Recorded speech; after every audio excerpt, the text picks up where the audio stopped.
Әңгіме белгісіз вирус әкелген апатқа ұшыраған әлемде басталады. Жұқтырғандар жай ғана зомбиге айналған жоқ, олар жоғары интеллектілі зомбилерге айналды және қазір бүкіл әлемнің дерлік бөлігі өзгерді.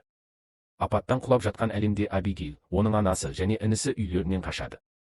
Олардың әкесі шетелде қалып қойған ұшқыш, олардың жалғыз үміті болып табылады, сондықтан олар оған жету үшін қауіпті саяхатқа шығады. Бірақ кенеттен зомби оларға тұтқиылдан шабуыл жасайды. Абигейлдің анасы мен інісін тістеп алады. Абигейл бірден жүгіріп көліктің астына жасырынады. Бірнеше минут ішінде олардың екеуі де зомбиге айналады.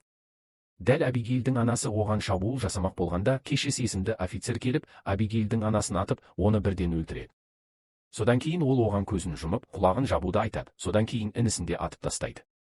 10 жыл өтеді. Енді әлем толығымен құлады. Адамзат саны қауіпті төмен деңгейге түсті, және зомбилер барлық жерде жүреді. Біз Абигейл мен Кэшис орманда аң аулап жүргенін көреміз. Кэшис жылдар бойы оған аң аулауды, күресу мен аман қалуға үйреткен. Екеуі бір орыннан екінші орынға көшіп, қауіпсіз жер іздеп, бірақ әлі күнге дейін зомбилер тимеген бірде-бір жер таппаған. Түнде олар орманда шатыр тігеді. Шатырдың айналасына сымға қоңыраулар іліп қояды, сонда зомби немесе жабайы жануарлар жақындаса ести алады. Кэшистің картасы бар, және оның көмегімен олар аралға қарай бет алады. Кэшис арал қауіпсіз және өмір сүруге жеткілікті ресурсы бар деп сенеді. Бір түні ұйықтап жатқан кезде олар қоңыраулардың шырылдағанын естиді, бұл шабуыл болғанын білдіреді. Кэшис бірден мылтығын алып, сыртқа шығады. Кенеттен зомби оған шабуыл жасайды, бірақ ол оны атып өлтіруге үлгереді. Осы кезде олар жақын жерде тағы зомбилер бар екенін түсінеді, сондықтан алға жылжуға шешім қабылдайды. Аздап алға жылжығанда олар зомбилер шабуылдап жатқан көлікті көреді. Бір ер адам зомбилерге қарсы атып, өзін қорғауға тырысады. Дәл сол кезде олар зомбидің ер адамның артынан жақындап келе жатқанын байқайды. Мұны көрген Абигейл тез арада зомбиге қарай ата бастайды. Кэшис оған асықпауды айтады, бірақ Кэшистің сөзін елемей, Абигейл зомбиге қарай атады. Өкінішке орай, оқ ер адамға тиеді. Мұны көрген Кэшис Абигейлге ашуланады. Содан кейін екеуі көліктің ішінен қажетті заттарды алып кетуге дайындалады. Дәл сол кезде бірнеше көлік келіп тоқтайды, және қарулы адамдар түсіп, Кэшис пен Абигейлге қаруларын кезейді. Кэшис пен Абигейл де оларға қаруларын кезеп жауап береді. Сол сәтте Меган есімді жүкті әйел көліктен түсіп, оларға: "Біз сендерге зиян келтіру үшін келген жоқпыз, сондықтан тынышталыңдар" дейді. Кенеттен жүздеген зомби келіп, оларға шабуыл жасай бастайды. Ұзақ күрестен кейін Кэшис, Абигейл, Меган және оның күйеуі Дэвид көлікпен қашып құтылады. Алайда қалғандардың барлығы зомбилердің құрбанына айналып, өздері де зомбиге айналады.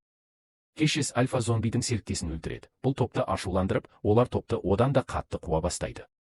Көлікте Кэшис олардан: "Қайда бара жатырсыңдар?" деп сұрайды. Меган жауап береді: "Біз солтүстік шығыстағы колонияға бара жатырмыз. Біз ол жердегі адамдармен радио арқылы байланысқанбыз. Вирус әлі ол аймаққа тараған жоқ. Менің босану мерзімі жақындап қалды, сондықтан мүмкіндігінше тезірек жеткіміз келеді." Мұны естіген Кэшис: "Солтүстік шығыста вирус тарамаған ешқандай жер жоқ" дейді. Дәл сол кезде олардың көлігі бұзылады, сондықтан олар жаяу жалғастыруға мәжбүр болады. Олар алда тұрған тасталған қалаға жетеді, онда ешкімнің ізі де жоқ. Олар түні сол жерде өткізіп, бір ғимаратта паналауға шешім қабылдайды. Сол жерде Кэшис Меган мен Дэвидге картаны көрсетіп: "Біз қауіпсіз аралға жақын тұрмыз, сол жаққа баруымыз керек" дейді.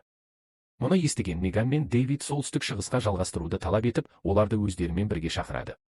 Абигейл бұл идеяға келісетін сияқты, бірақ Кэшис олармен бірге барудан бас тартады, өйткені ол солтүстік шығыста қауіпсіз жер жоқ деп санайды. Алайда кейінірек Абигейлдің қуанышы үшін, Кэшис оны қызы ретінде көргендіктен, олармен бірге баруға келіседі. Ертеңіне таңертең ғимараттан шығуға дайындалып жатқан кезде, зомби Абигейлге шабуыл жасайды.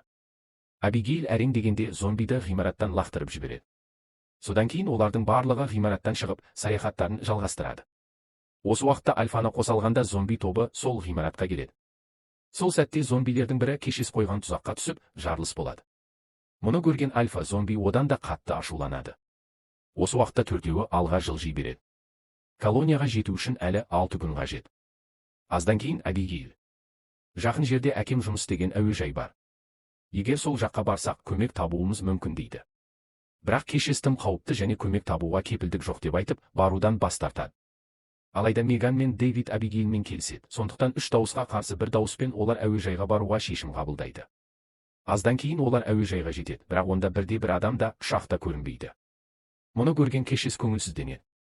Дәл сол кезде Абигейл жақын жердегі ангарды байқайды. Ол ангардың есігін ашып қарайды және бақытымызға орай ұшақ бар екенін көреді. Мұны көрген олардың барлығы өте қуанады. Алайда ұшақ жұмыс істемейді. Механик болып табылатын Дэвид оны жөндеуге кіріседі. Меган онымен бірге қалады. Осы уақытта Абигейл мен Кэшес айналаны тексере бастайды.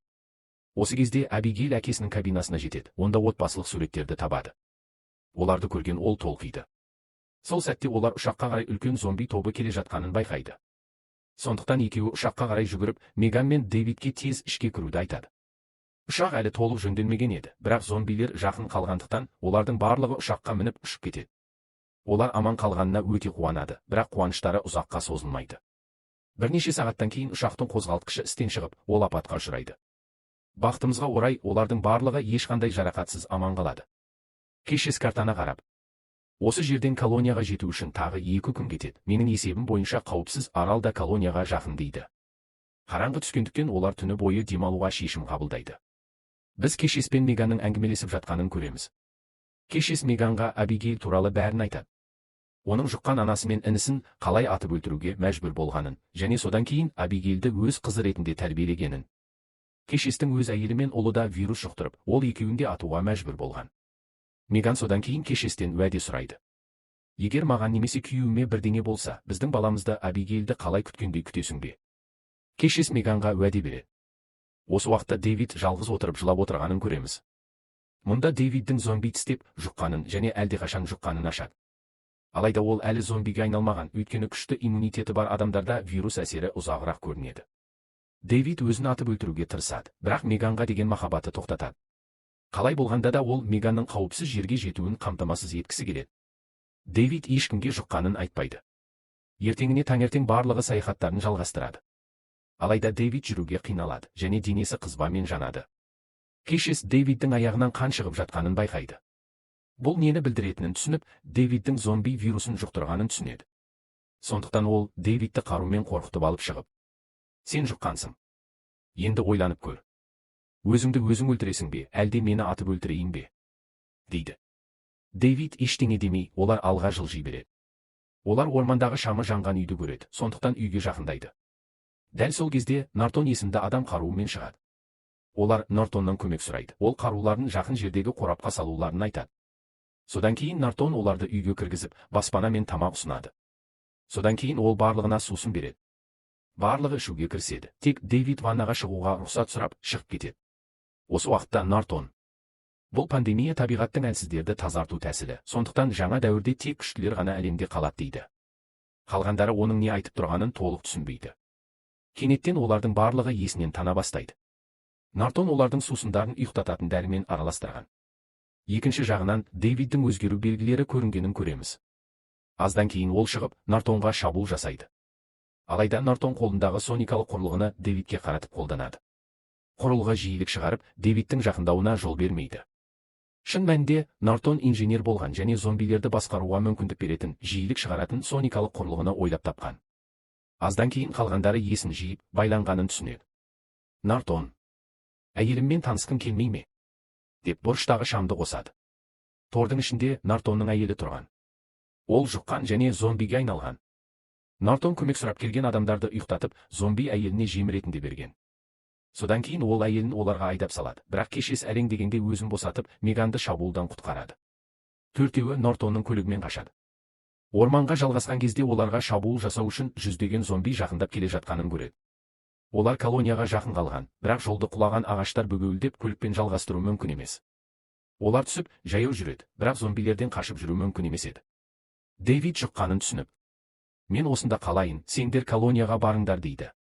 Алғашында Меган оны тастап кетуден бас тартады, бірақ басқа амал жоқ, және туылмаған баласы үшін ол Абигейл мен Кэшеспен бірге алға жүреді. Дэвид қалып, зомби тобымен жалғыз күреседі, бірақ аздан кейін альфа зомби келіп, Дэвидтің мойнын бұрап өлтіреді. Осы уақытта Абигейл, Кэшес және Меган Кинг Харбор деп аталатын колонияға жетеді. Абигейл көмекке шұғыл шақырады. Мұны көрген колония күзетшілері қуып келе жатқан зомбилерді атып өлтіреді. Бірнешеуі, соның ішінде альфа, қашып құтылады. Үшеуі енді колонияның ішінде. Ол шын мәнінде көлдің жанындағы бөгет құрылысының қалдықтарының айналасына салынған, кемелер мен құрылыстармен қоршалған. Меган босану құрсына түседі және колонияның бір әйелі оған қарайды. Ертеңіне біз Нортонның колонияға жақындап келе жатқанын көреміз. Ол әлі де зомбилерді басқарып, әлсіздерді жоюды қалайды. Осы уақытта Меган қыз туады, бірақ өкінішке орай, босанғаннан кейін аз уақыттан соң қайтыс болады. Енді Кешес оның қызына қамқорлық жасауға жауапкершілік алады. Осы кезде Абигейл Родерик есімді балаға дос болады.